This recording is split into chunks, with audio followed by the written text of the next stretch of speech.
नमस्कार दोस्तों। तो अब आ चुके हैं हम अपने सेकंड पार्ट पे, इस वीडियो के सेकंड पार्ट पे, जिसमें हम डिस्कस कर रहे थे पूरा का पूरा ब्रोशर। तो ब्रोशर में देखो मैंने फर्स्ट 38 पेजेस तक पहले डिसाइड कर दिया, डिस्कस कर दिया था। क्वालिफाइंग एग्जामिनेशन पे आ रहे हैं, qualifying examination for admission to UG programmes. इसके बारे में ज़रा डिस्कशन कर लेते हैं। तो ये क्या क्या बोल रहा है कि क्या क्या क्वालिफाइंग एग्जाम होने चाहिए। तो qualifying examination are listed below and the candidate applying for UG programme should have possessed one of these examinations. Final exam of 10+2 system, 10+2 system का फाइनल एग्जाम होना चाहिए, कंडक्टेड बाय रिकॉग्नाइज्ड सेंट्रल और state board such that CBSE, ICSE and NIOS. जैसा कि मैंने बताया था कि आईएमयू ने एनआईओएस को अलाउ कर दिया। काफ़ी सारी कंपनीज अभी भी बोल रही थी कि हम अलाउ करेंगे या नहीं करेंगे, अलग अलग कंपनीज का अपना अलग अलग क्राइटेरिया है, लेकिन आईएमयू ने एनआईओएस बोर्ड वालों को अलाउ कर दिया है। मतलब एनआईओएस से अगर आपने 12th किया तो आप आईएमयू का एग्जाम दे सकते हो, आईएमयू के कैंपस में तो जा ही सकते हो।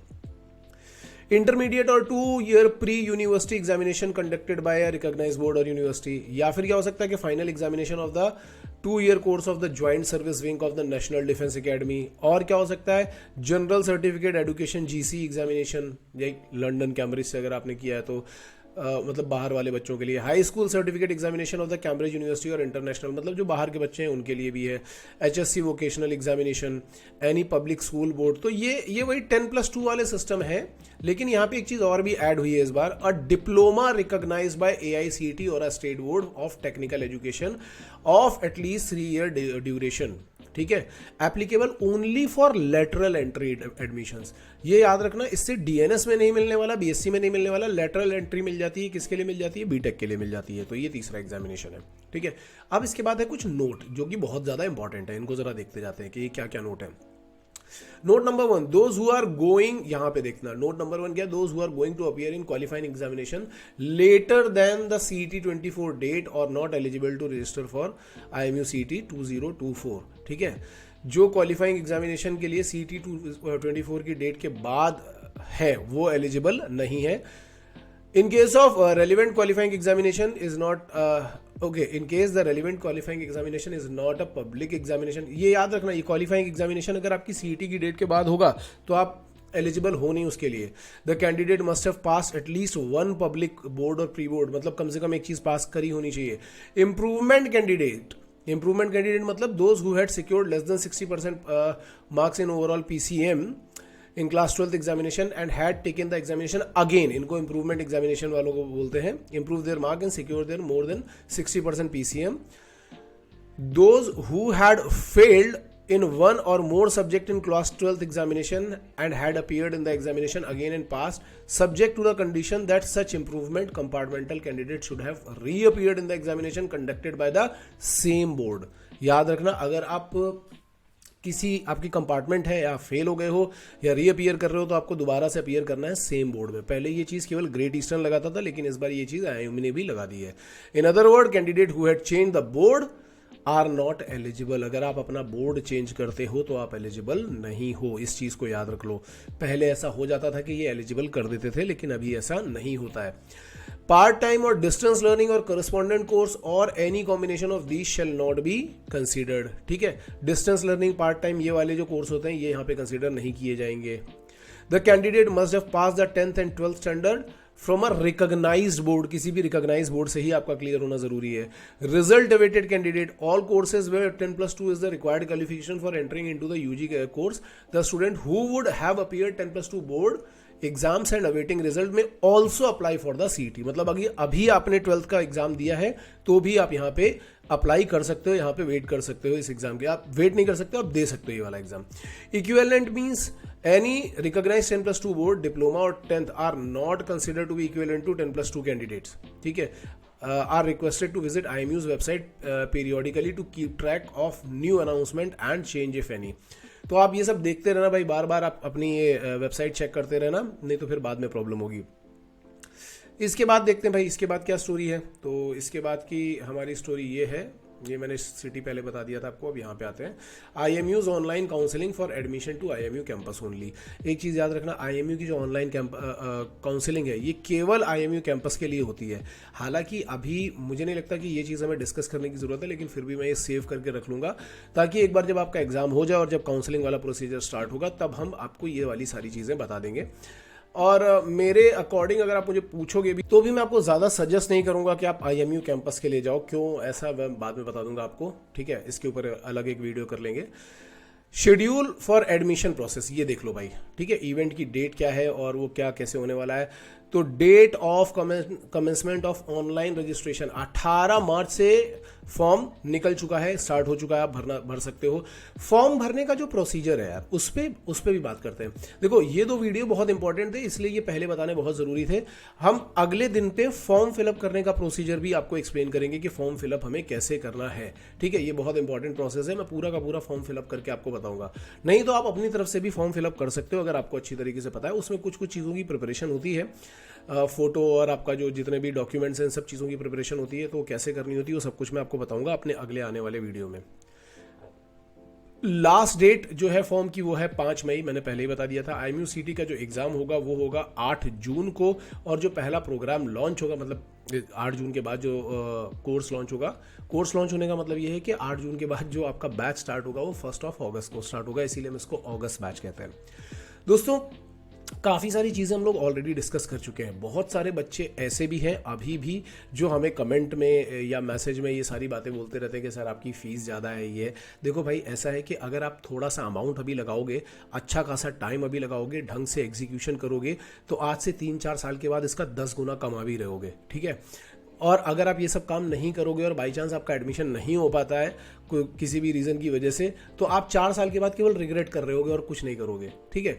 जब भी आपको अच्छी चीज़ें लेनी होती है ना, तो आपको थोड़ा अमाउंट भी लगाना पड़ता है, टाइम भी लगाना पड़ता है, मेहनत भी लगानी पड़ती है, इंप्लीमेंटेशन करना पड़ता है।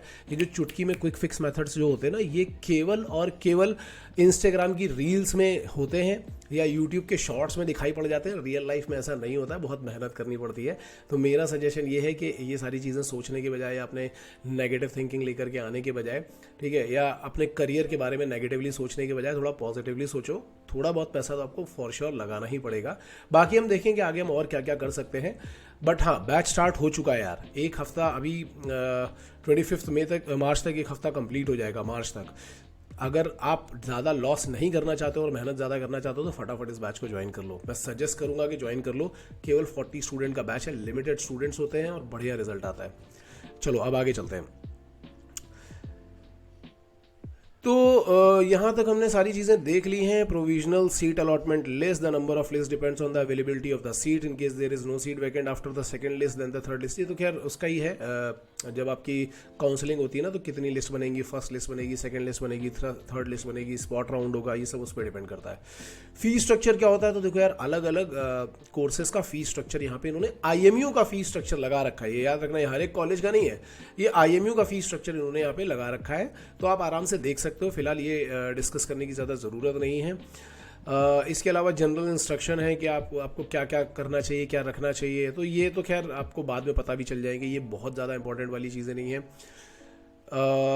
रिजर्वेशन किसके किसके लिए क्या क्या रिजर्वेशन हो सकता है, ये रिजर्वेशन आप देख सकते हो। स्कॉलरशिप कहाँ कहाँ पे मिल सकती है, ये चीज़ें आप देख सकते हो। कौन से कॉलेज में किस किस चीज़ की स्कॉलरशिप मिल सकती है, ये भी उन्होंने एक लिस्ट बना करके दी है, आप इसको प्रॉपरली देख सकते हो, ठीक है। जो इंपॉर्टेंट चीज़ें हम केवल वही चीज़ें बता रहे हैं। स्पेशल स्कॉलरशिप फॉर फीमेल, हाँ ये भी स्कॉलरशिप से ही रिलेटेड है, ये हो गया। फॉरेन के जो स्टूडेंट होते हैं, बहुत बच्चे बोलते हैं सर मैं श्रीलंका से हूँ, मैं पाकिस्तान से हूँ, मैं बांग्लादेश से हूँ, सर मैं वहाँ से हूँ, ब्राज़ील से हूँ। कई लोगों के मेरे पास इंस्टाग्राम पे मैसेज आते हैं। तो उनके लिए ये चीज़ है यार, उनके लिए ये पूरा का पूरा, देखो मतलब पहले के ब्रोशर्स में ये चीज़ें नहीं होती थी, अभी के ब्रोशर में ये चीज़ें आनी शुरू हो गई और ये बहुत बढ़िया चीज़ है। मतलब बच्चों को बहुत अच्छा गाइडेंस इससे मिल सकता है। तो ये भी पूरा है। अगर कोई ऐसा बच्चा है जो फॉरेन कंट्री से आने वाला है, एडमिशन लेने वाला है, तो प्लीज़ आप कमेंट सेक्शन में आकर के ये कमेंट करना कि सर इसके ऊपर एक वीडियो बनाओ। तो मैं ये पेज नंबर 52 पे जितनी भी इन्फॉर्मेशन दी है ये सारी की सारी एक्सप्लेन करके आपके लिए एक बना दूंगा। यहाँ पे कौन कौन रिक्रूटर्स आते हैं आईएमयू में, उन्होंने भी डाल रखा है। अच्छा, एक बहुत इंपॉर्टेंट चीज़ है, बहुत सारे लोग जो होते हैं ना, जैसे SC/ST कैंडिडेट हैं, तो उनको ये नहीं पता चलता कि सर मुझे कौन सा वाला सर्टिफिकेट सबमिट करना है। तो देखो इन्होंने पूरा सर्टिफिकेट का फॉर्मेट दिया है। इस बार का अगर आप ब्रोशर देखोगे ना, तो बहुत बढ़िया ब्रोशर है। मतलब पिछले 2 साल से मैं मुझे बहुत ख़राब लग रहा था कि आईएमयू मतलब इंडियन मैरीटाइम यूनिवर्सिटी है, इतना बड़ा नाम है, लेकिन फिर भी इतना बेकार ब्रोशर है, डेट्स की मिस्टेक हो रही है, बहुत सारी चीज़ें हो रही हैं। लेकिन इस बार का इन्होंने काफ़ी अच्छा ब्रोशर बना करके दिया है। I am very happy this time. तो इन्होंने पूरा फॉर्मेट दिया है कि कैसा कैसा फॉर्मेट होना चाहिए अलग अलग सर्टिफिकेट्स का। अगर आप ओबीसी एनसीएल से हो तो वहाँ पे क्या सर्टिफिकेट होना चाहिए, उसका क्या फॉर्मेट है, ताकि आप इसी से ही उठा करके बनवा लो। ईडब्ल्यूएस का क्या सर्टिफिकेट होना चाहिए, यहाँ से उठाओ, सब कुछ भरो और यहाँ से ही अपना सर्टिफिकेट बनवा लो। इसके बाद इन्होंने एक FAQ की काफ़ी लंबी सी लिस्ट दी है कि रजिस्टर क्यों करना है IMU के एडमिशन पोर्टल पे, what are the important dates, कौन सी इंपॉर्टेंट डेट है, कैसे कैसे अप्लाई कर सकते हैं, इंटरेस्ट टेस्ट कहाँ कहाँ पे होगा। हालांकि इनके ऊपर हम लोग सब कुछ ऊपर डिस्कस कर चुके हैं, लेकिन कुछ कुछ चीज़ें हैं जो बच्चे जनरली पूछते रहते हैं, तो उसके लिए इन्होंने लास्ट में एक बिल्कुल प्रॉपर FAQ सेक्शन दिया है, फ्रीक्वेंटली आस्क्ड क्वेश्चन का एक सेक्शन दिया है, ताकि आप उसको देख करके भी अच्छी तरीके से समझ सको। ठीक है, अगर आपके कोई डाउट है। अब देखो बात यह कि इन्होंने यहाँ पे काफ़ी सारे FAQs क्लियर किए हुए हैं, BBA से रिलेटेड भी और दूसरे एग्जाम से रिलेटेड भी, वो सब कुछ किया हुआ है। लेकिन अगर इसके बावजूद भी आपको कोई डाउट आता है, आपको लगता है कि नहीं यार अभी मुझे नहीं समझ में आया, कोई ऐसी प्रॉब्लम है जो मुझे नहीं समझ में आई, तो आप एक बार वीडियो ढंग से देखो, एक बार ब्रोशर ढंग से पढ़ो। अगर तब भी आपको नहीं समझ में आता है तो आप हमारे नंबर पे कांटेक्ट कर सकते हो, दैट इज 9140191138। वहाँ पे हमारी टीम आपकी हेल्प कर देगी कि आपको अगर समझने में कोई प्रॉब्लम हो रही होगी। तो ये था IMU CET का ब्रोशर। आप देख रहे हो कि साइट अभी भी डाउन फॉर मेंटेनेंस दिखा रहा है, अभी भी डाउन फॉर मेंटेनेंस दिखा रहा है। अभी तक ये मतलब मैंने जब तक वीडियो बनाया तब तक ये ठीक हुआ नहीं है। ठीक है, तो जैसे ही ये ठीक हो जाएगा तो मैं फॉर्म फिलअप करने का भी पूरा प्रोसीजर आपको दिखा दूंगा अच्छी तरीके से। ठीक है, मैं पूरा का पूरा प्रोसेस आपको फॉर्म फिलअप करने का दिखा दूंगा। बट तब तक तो अगर आपको कुछ और डाउट आ रहे हैं या कुछ और इन्फॉर्मेशन चाहिए, आप कमेंट सेक्शन में डालिए। और मैं आपसे बोलूँगा कि ढंग से जान लगा करके मेहनत करो। अभी आने वाले टाइम में मैं आपको ये बताने वाला हूँ कि टाइम की कितनी इंपॉर्टेंस है और हम टाइम को कितने गंदे तरीके से देखते हैं। वीडियो एक आएगा जो टाइम मैनेजमेंट पे और टाइम की साइकोलॉजी पे है, उसको बहुत ध्यान से देखना। और दूसरा वीडियो आएगा जिसको हम बोलते हैं 8 स्टेजेस ऑफ ट्रांसफॉर्मेशन, जो हम अपनी क्लास में यूज़ करते हैं, और मैं चाहता हूँ कि हर एक बच्चा घर पे रह करके उसको यूज़ करे अच्छी तरीके से। उसके ऊपर एक दूसरा वीडियो आएगा। केमिस्ट्री के टॉपिक कौन से चैप्टर से कितना है, उसके ऊपर भी मैं एक वीडियो जल्दी बना करके लेकर के आने वाला हूँ। काफ़ी सारी चीज़ें हैं जो हेल्पफुल रहेंगी आपके लिए, वो सब हम लेकर के आने वाले हैं। एक मैं ये भी बताऊँगा कि स्टडी प्लानर कैसे बनाना है, हम अपनी क्लास में बच्चों को कैसे पढ़ा रहे हैं। अगर आप घर पे भी रह करके पढ़ना चाहते हो तो आप कैसे पढ़ सकते हो। लेकिन मैं बार बार आपको ये बोलूंगा कि हमेशा एक कोच के अंडर अगर आप पढ़ोगे तो आपके लिए बहुत ही अच्छा रहेगा। ठीक है, so with this information, Shobhit signing off, all the best guys.